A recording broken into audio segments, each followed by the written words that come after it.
ఏంటనంటే soak the entire quantity of seed in 10% brine solution. Okay, 10% ఉప్పు ద్రావణంలో కనుక మనం ముంచినట్లయితే, ఉప్పు ద్రావణం అనగానే మీకు వేరే బిట్ ఎక్కడ గుర్తు రావాలి?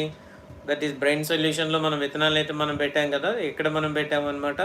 So to avoid the ergot infection, ergot bodies, to avoid the ergot bodies or to separate that ergot bodies in స్వర్గంలో మనము ఆ ఎర్గాట్ బాడీస్ అనమాట. Ergot is nothing but fungus.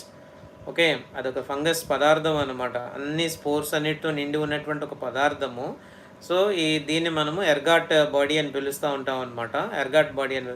ఈ ఎర్గాట్ బాడీస్ విత్తనాల్లో కలిసి ఉంటాయి కాబట్టి to remove the ergot bodies or separate the ergot bodies you just soak the seed in a brine solution, 10% brine solution.